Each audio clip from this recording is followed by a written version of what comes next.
ವೈಯಕ್ತಿಕ ಹಾಗೂ ರಾಜಕೀಯ ದ್ವೇಷದ ಹಿನ್ನೆಲೆಯಲ್ಲಿ 2016ರ ಜೂನ್ನಲ್ಲಿ ಯೋಗೇಶ್ ಗೌಡ ಕೊಲೆ ನಡೆದಿತ್ತು. ಈ ಪ್ರಕರಣ ಹುಬ್ಬಳ್ಳಿ ಧಾರವಾಡದಲ್ಲಿ ದೊಡ್ಡ ಮಟ್ಟದಲ್ಲಿ ರಾಜಕೀಯ ಚರ್ಚೆಗೆ ಕಾರಣವಾಗಿತ್ತು. ಸುಮಾರು 10 ವರ್ಷಗಳ ಕಾಲ ಸುದೀರ್ಘ ವಿಚಾರಣೆ ಬಳಿಕ ತೀರ್ಪು ಪ್ರಕಟವಾಗಿದೆ. ಧಾರವಾಡ ಜಿಲ್ಲಾ ಪಂಚಾಯತ್ ಬಿಜೆಪಿ ಸದಸ್ಯ ಯೋಗೇಶ್ ಗೌಡ ಹತ್ಯೆ ಪ್ರಕರಣದಲ್ಲಿ ಕಾಂಗ್ರೆಸ್ ಶಾಸಕ ವಿನಯ್ ಕುಲಕರ್ಣಿಗೆ ಜೀವಾವಧಿ ಶಿಕ್ಷೆ ನೀಡಲಾಗಿದೆ. ಜನಪ್ರತಿನಿಧಿಗಳ ವಿಶೇಷ ನ್ಯಾಯಾಲಯ ಈ ಮಹತ್ವದ ತೀರ್ಪು ಪ್ರಕಟಿಸಿದೆ.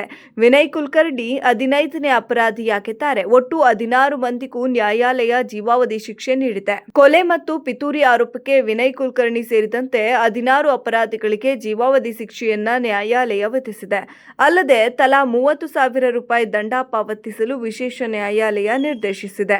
ನ್ಯಾಯಾಲಯದ ಆದೇಶದ ಬೆನ್ನಲ್ಲೇ ಸಿಬಿಐ ವಿನಯ್ ಕುಲಕರ್ಣಿಯನ್ನ ವಶಕ್ಕೆ ಪಡೆದುಕೊಂಡಿತ್ತು. ಈಗಾಗಲೇ ಅವರನ್ನ ಹಾಗೂ ಇತರ ಅಪರಾಧಿಗಳನ್ನ ಪರಪ್ಪನ ಅಗ್ರಹಾರಕ್ಕೆ ವರ್ಗಾವಣೆ ಮಾಡಲಾಗಿದೆ. ಜನಪ್ರತಿನಿಧಿಗಳ ವಿಶೇಷ ನ್ಯಾಯಾಲಯದ ನ್ಯಾಯಾಧೀಶರಾದ ಸಂತೋಷ್ ಗಜಾನನ್ ಭಟ್ ಅವರು ಈ ಮಹತ್ವದ ತೀರ್ಪನ್ನ ನೀಡಿದ್ದಾರೆ.